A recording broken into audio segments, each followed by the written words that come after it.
Hello everyone, welcome to back my channel. I hope everyone is having a wonderful day. Before starting the video, please go ahead and hit the subscribe button and give this video a thumbs up.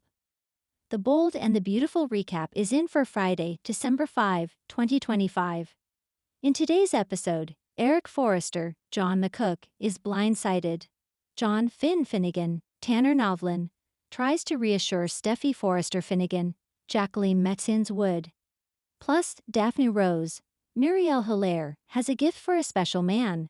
But it's not Carter Walton, Lawrence St. Victor. In the showroom, Donna Logan Forrester, Jennifer Gareis, greets Eric. Donna brought what he asked for.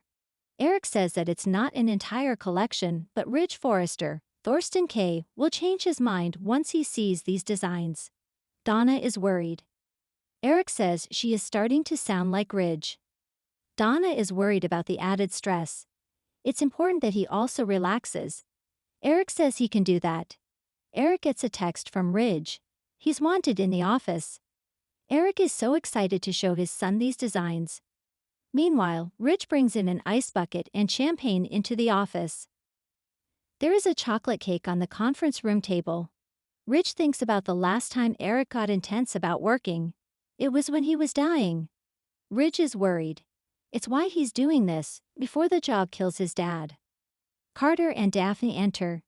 Daphne brought a special cologne for a one-of-a-kind man. Ridge reminds everyone what the party is about. Daphne wonders if Eric really has to accept this. Daphne doesn't mean to be rude. Things are done differently in France. They view elders with a lot of respect and reverence.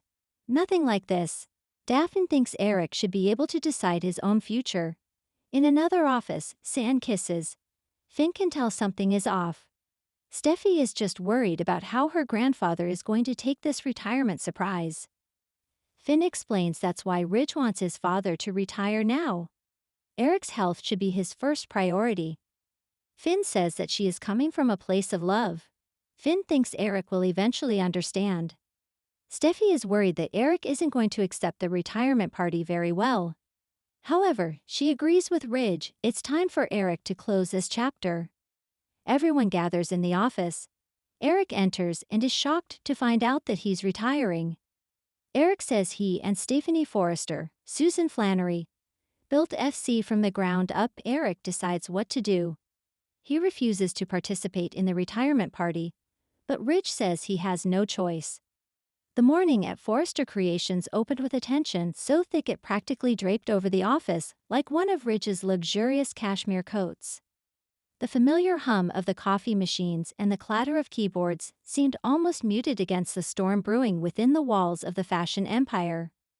Eric Forrester, the patriarch whose iron-willed charm usually commanded any room, found himself in the eye of a corporate hurricane, and this time the winds were ruthless. The day began innocently enough, with Eric reviewing the latest Forrester designs in his spacious office, basking in the sun streaming through the floor-to-ceiling windows. But the peace was shattered when Ridge stormed in, determination etched in every line of his face. It wasn't just Ridge's presence that unnerved Eric. It was the gravity of the news he carried. "Dad," Ridge said, voice taut with restrained frustration, "the board's made a decision." Eric's brow furrowed. The phrase alone carried a weight he knew all too well. He had always been the heart and soul of Forrester Creations, the man whose vision had guided the company for decades. Yet here he was, blindsided by a decision that seemed to bypass him entirely. What decision? Eric asked cautiously, sensing the edge in Ridge's tone. Ridge inhaled deeply. They voted to move forward without you in the negotiations for the Spencer acquisition. They've railroaded you, Dad. I'm sorry, but your input isn't being considered.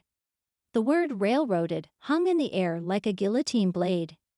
Eric's expression hardened, a mixture of hurt and disbelief flickering across his face. The man who had weathered storms, outmaneuvered rivals, and built an empire from the ground up was now being sidelined in the very arena he had mastered for decades. Railroaded? Eric repeated, his voice a mixture of incredulity and barely contained fury. Ridge, do you understand what you're saying? They're cutting me out of decisions that define the future of Forrester Creations. Ridge nodded solemnly. I know, Dad. I tried to fight for you, but the board, they've made up their minds. It's beyond what I can control. Eric's fists clenched on his mahogany desk, the polished surface reflecting the storm brewing behind his eyes. He had always prided himself on being the guiding hand of the company, the anchor for his family, and the mentor to designers both seasoned and new. Meanwhile, the tension in Forrester Creations spread like wildfire. Staff whispered in hushed tones, glancing anxiously at the normally composed patriarch, who now seemed almost human in his vulnerability. The weight of betrayal was crushing. Eric had always believed that loyalty and respect were the cornerstones of his empire. But this blow revealed a harsh truth. In the world of high fashion and higher stakes, even legends could be sidelined. While Eric grappled with feelings of betrayal and frustration, Finn found himself in a very different, yet equally complicated emotional landscape. The young doctor had been navigating the delicate aftermath of Luna's shocking news, a twist that had rattled him to his core.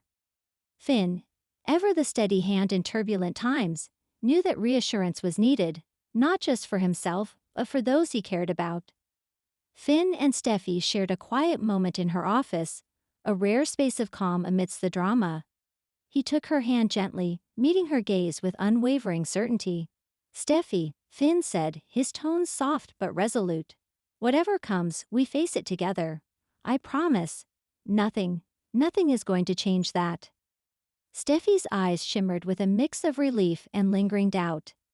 She had endured betrayals, misunderstandings, and emotional turmoil that could have fractured even the strongest of bonds. But Finn's presence was different. There was an honesty in his words, a solidity that no amount of external chaos could shake. "I need that, Finn," she admitted, her voice barely above a whisper. "More than ever." Finn nodded, squeezing her hand reassuringly. This assurance, so simple yet profoundly grounding, became a moment of solace amidst the mounting tensions within the Forrester clan. As Finn and Steffi shared this quiet reassurance, the audience could almost feel the contrast. The intimate warmth of personal loyalty against the cold, cutthroat maneuvering in the boardroom. While corporate battles raged and emotional anchors steadied, another narrative quietly unfolded: Daphne's thoughtful and surprising gesture. Daphne, ever intuitive and compassionate, had been observing the growing tensions and personal struggles around her. She understood the importance of small acts of kindness, especially in times when hearts felt heavy and spirits weighed down. Daphne approached Steffi and Finn later in the afternoon, carrying a carefully wrapped box. Her smile was warm, yet tinged with the gravity of the moment. "I wanted to give you this," Daphne said softly, placing the box on the table between them. "It's something to remind you that even in the hardest times, there's light." Curiosity and gratitude mingled on Steffi's face as she carefully unwrapped the gift. Inside was a delicate crystal sculpture, shaped like a heart entwined with a wave, a symbol of love weathering life's turbulent currents. It was more than just a gift. It was a message, a tangible reminder of resilience, hope, and connection. "It's beautiful," Steffi breathed, touched beyond words. "Thank you, Daphne. Really." Finn nodded, equally moved. "It means a lot. More than you know." Daphne's eyes sparkled with quiet satisfaction. She had always believed in the power of gestures, in the way small acts could ripple through lives and hearts, creating warmth even in the midst of conflict. Her gift, though seemingly simple, carried a profound message. Hope could persist, even when circumstances seemed insurmountable. As the day wore on, the ripple effects of Eric being railroaded began to manifest in subtle and sometimes not so subtle ways. Brooke, ever the fiercely protective matriarch, was quick to confront Ridge, unable to conceal her frustration with the board's decision. "Ridge, how could you let this happen?" she demanded, her voice a mixture of disbelief and outrage. "Dad built this company. He deserves to have a say in every decision." Ridge, torn between loyalty to his father and the cold reality of boardroom politics, tried to explain. "Brooke, I didn't have a choice. I fought for him, but they've made their decision. It's out of my hands." Brooke's eyes blazed with fury. "Out of your hands? Don't give me that. You could have done more. Dad trusted you. The confrontation underscored the complex web of loyalty, ambition, and family dynamics that defined Forrester Creations. In this high-stakes environment, every action carried consequences, and even the closest bonds were tested. Meanwhile, Sheila continued to stir the pot, her presence a persistent shadow over the Forrester household. Her schemes, while often veiled in charm and cunning, added another layer of unpredictability to an already volatile mix.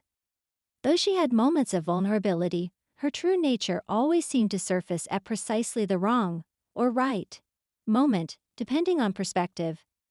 Thanks for watching this video, and please subscribe our BOLD and BUTIFUEL UPDATE YouTube channel for more update news.